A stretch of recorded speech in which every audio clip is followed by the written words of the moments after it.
토라 포션 21번째 키 T사 요일별 토라 포션 첫째 날 출애굽기 30장 11절에서 31장 17절 말씀입니다. 여호와께서 모세에게 말씀하셨습니다. 너는 이스라엘 백성의 수를 세어라. 그때의 모든 사람이 자기 목숨을 대신한 값을 여호와께 바치게 하여라. 그래야 백성의 수를 셀 때 그들에게 재앙이 일어나지 않을 것이다. 인구조사를 받는 사람은 누구나 성소의 세겔대로 은 반 세겔을 내게 하여라. 한 세겔은 20게라이다. 그것은 여호와께 바치는 예물이다. 인구조사를 받는 곧 20살 이상인 사람은 누구나 여호와께 그만큼 바쳐라. 부자라고 해서 더 많이 내지도 말고 가난한 사람이라고 해서 적게 내지도 마라. 너희가 바치는 것은 너희 목숨을 대신해서 여호와께 바치는 것이다. 너는 이스라엘 백성이 목숨을 대신해서 내는 돈을 받아서 회막의 봉사를 위해 쓸 수 있게 하여라. 너는 이스라엘 백성이 목숨을 대신해서 내는 돈을 받아서 회막의 봉사를 위해 쓸 수 있게 하여라. 그러면 나 여호와가 이스라엘 백성을 기억하여 생명을 지켜줄 것이다. 여호와께서 모세에게 말씀하셨습니다. 씻는 데 쓸 물동이와 그 받침을 놋으로 만들어라. 물동이와 받침을 회막과 제단 사이에 놓고 물을 담아라. 아론과 그의 아들들은 이 물동이의 물로 손과 발을 씻어라.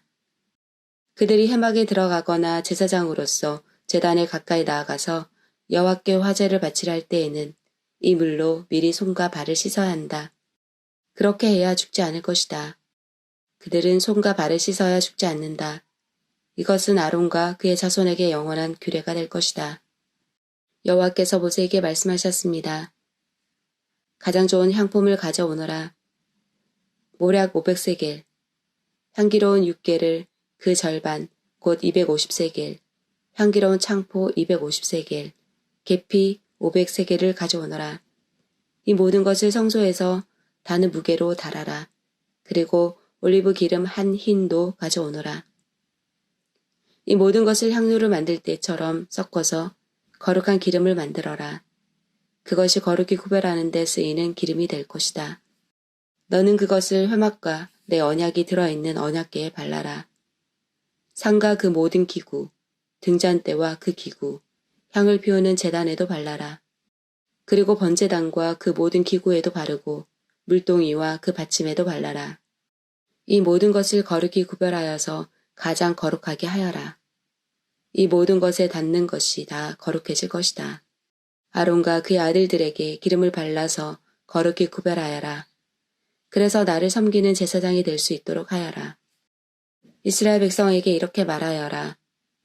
이것은 지금부터 대대로 나의 거룩한 기름이 될 것이다. 이것은 사람이나 물건을 거룩히 구별할 때에 쓸 것이다. 보통 사람의 몸에는 그것을 붓지 마라. 이 기름을 만드는 것과 같은 방법으로 다른 기름을 만들어서도 안 된다. 그것은 거룩한 것이므로 너희는 그것을 거룩히 여겨라. 누구든지 그런 기름을 만들거나 그것을 제사장이 아는 사람에게 붓는 사람은 백성 중에서 끊어질 것이다.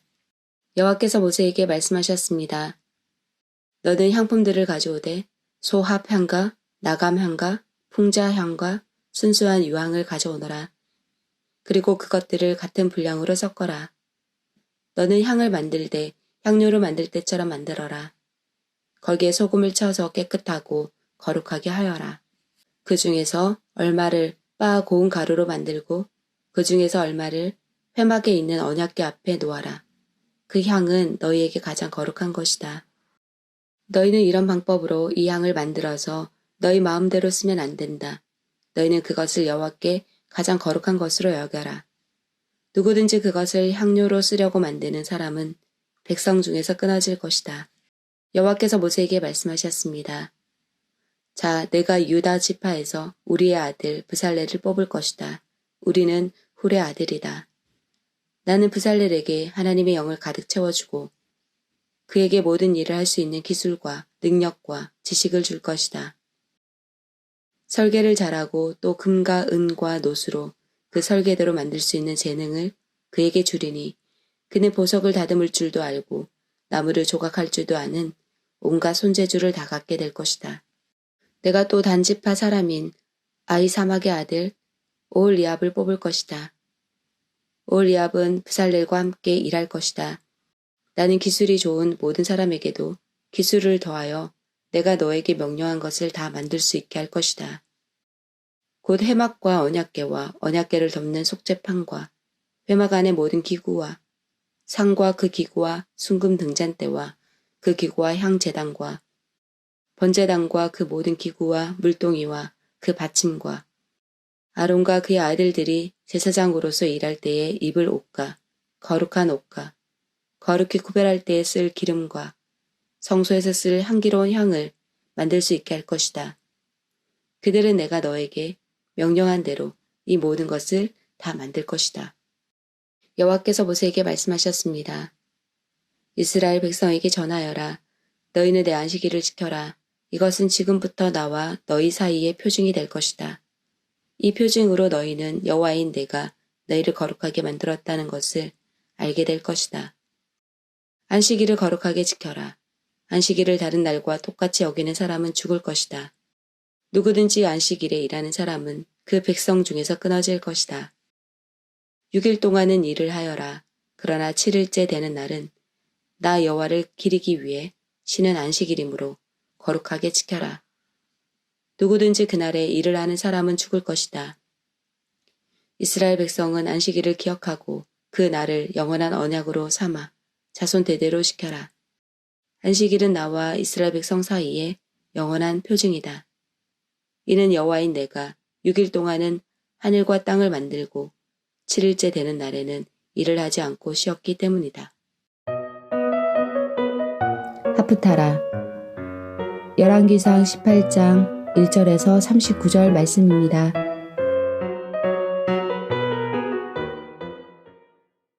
세월이 흘렀습니다. 가뭄이 든 지 3년째 되던 해에 여호와께서 엘리야에게 말씀하셨습니다.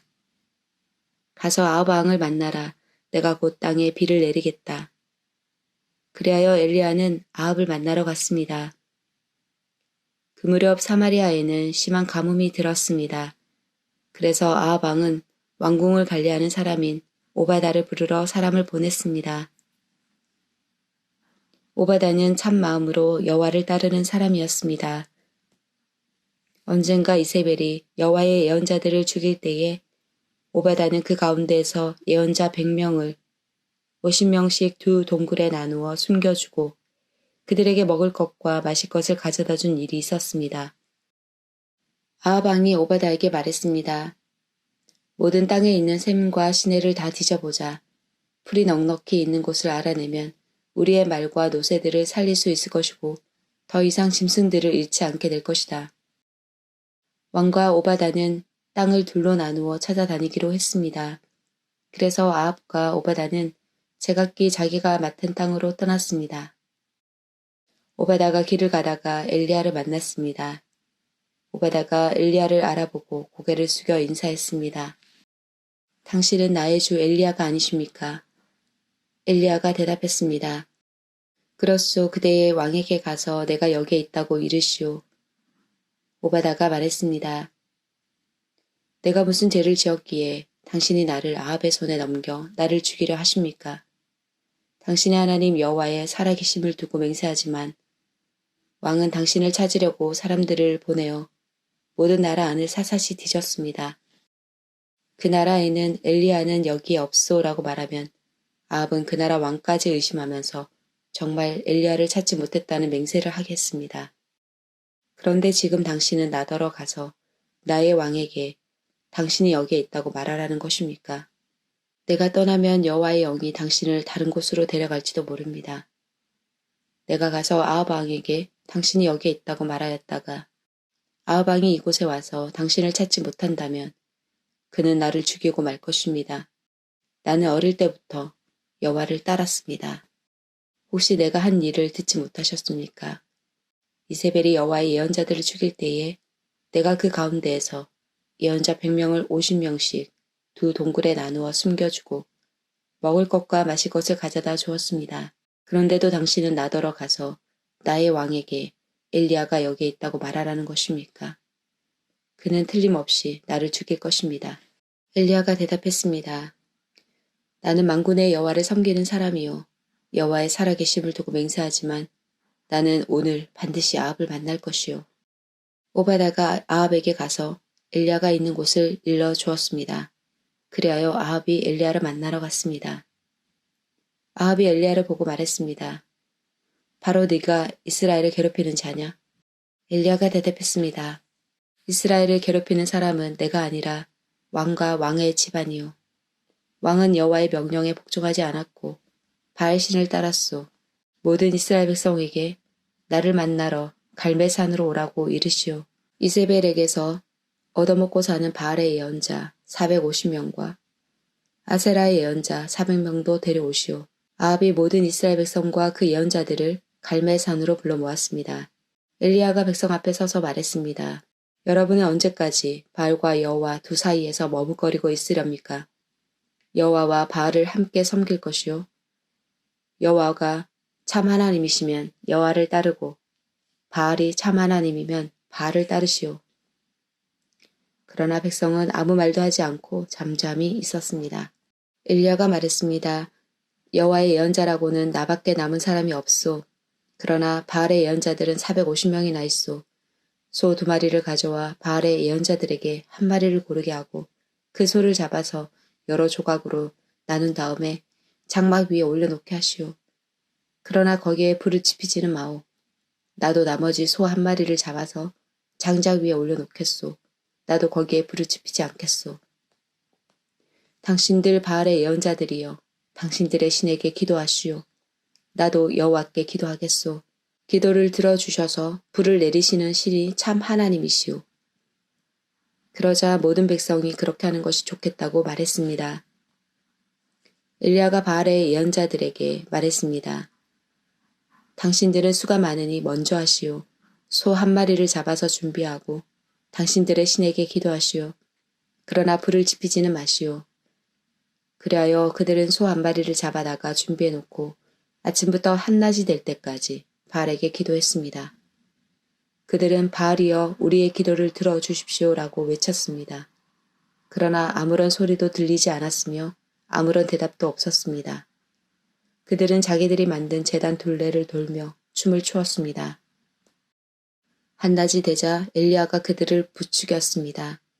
더 크게 기도해 보시오. 바알이 정말로 신이라면 지금 생각에 빠져 있는지도 모르고 아니면 다른 일로 바쁘거나 어디 먼 길을 떠났는지도 모르지 않소. 어쩌면 자고 있는지도 모르겠소. 그렇다면 깨워야 하지 않겠소? 그들은 더 큰 소리로 기도했습니다. 그리고 칼과 창으로 자기 몸을 찔러서 피가 나게 했습니다. 그들은 그런 식으로 자기들의 신을 예배하기도 했습니다. 낮이 지나서 저녁 제사를 드릴 시간이 다 되도록 바알의 예언자들은 계속해서 미친 듯이 날뛰었습니다. 그러나 아무런 소리도 들리지 않았습니다.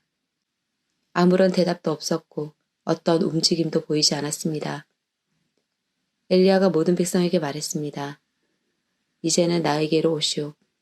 백성이 엘리야 곁으로 모여들자 엘리야는 무너진 여호와의 제단을 다시 쌓았습니다. 엘리야는 야곱의 아들들의 지파수에 따라 돌 12개를 준비했습니다.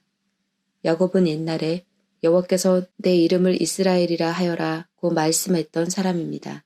엘리야는 그 돌들을 가지고 여호와를 위해 제단을 쌓았습니다. 그리고 나서 제단 둘레에 곡식 종자를 2세아 정도 담을 수 있는 작은 도랑을 팠습니다. 엘리야는 제단 위에 장작을 놓고 소를 잡아서 여러 조각으로 나눈 다음에 장작 위에 올려놓았습니다. 그런 다음 항아리 4개에 물을 가득 채워서 재물과 장작 위에 부으시오라고 말했습니다. 엘리야가 한 번 더 부으시오라고 말하자 사람들이 그대로 했습니다. 엘리야가 또 말했습니다. 한 번 더 부으시오. 사람들이 3번째로 물을 부었습니다. 그리하여 물이 제단 위로 넘쳐 흘러 도랑을 가득 채웠습니다. 저녁 제사를 드릴 때가 되자 예언자 엘리야가 제단 앞으로 나아가 기도했습니다. 여호와여, 주님은 아브라함과 이삭과 이스라엘의 하나님이십니다. 주님이 이스라엘의 하나님이심을 증명해 주십시오. 그리고 제가 주님의 종이라는 것과 주께서 저에게 명령하여 이 모든 일을 하게 하셨음을 이 백성에게 보여주십시오. 여호와여 제 기도를 들어주십시오. 여호와께서 하나님이시라는 것을 이 백성들이 알게 하소서. 주님이야말로 이 백성을 주께로 돌아오게 하시는 분이라는 것을 알게 하소서. 여호와의 불이 하늘에서 떨어져 제물과 장작과 제단 둘레의 돌과 흙을 태우고 도랑의 물을 말렸습니다. 모든 백성이 그 모습을 보고 땅에 엎드려 외쳤습니다. 여호와 그는 하나님이시다. 여호와 그는 하나님이시다. 브릿 하다샤 고린도후서 3장 1절에서 18절 말씀입니다.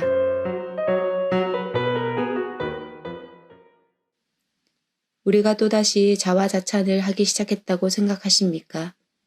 혹은 우리가 어떤 사람들처럼 여러분에게 보일 추천장이나 여러분에게서 받은 추천장이 필요한 사람입니까? 여러분 자신이 바로 우리 마음속에 썩고 모든 사람들이 알고 또 읽고 있는 우리의 편지입니다. 여러분은 우리의 사역의 결과로 나타난 그리스도께서 보내신 편지입니다. 이 편지는 먹이 아니라 살아계신 하나님의 성령으로 쓴 것이며 돌판이 아닌 사람의 마음판에 쓴 편지입니다. 우리는 그리스도로 인하여 하나님 앞에서 이러한 확신이 있습니다. 우리는 이런 일을 할 수 있는 자격이 우리에게 있다고 생각하지 않습니다. 우리의 자격은 하나님께로부터 나옵니다. 하나님께서는 우리에게 문자가 아니라 성령의 언약인 새 언약의 일꾼에 합당한 자격을 주셨습니다. 그것은 문자는 죽음을 가져오는 반면 성령께서는 생명을 주기 때문입니다.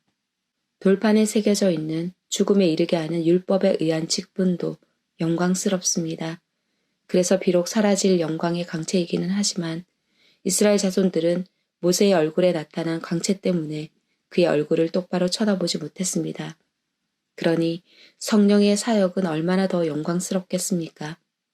사람들에게 죄가 있다고 판정하는 사역도 영광스러운데 의를 가져다 주는 사역은 얼마나 더 영광스럽겠습니까?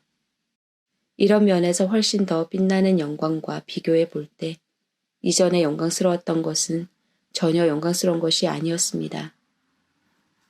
사라져 버릴 것도 영광스럽다면 영원히 지속될 것은 더욱 영광스러울 것입니다.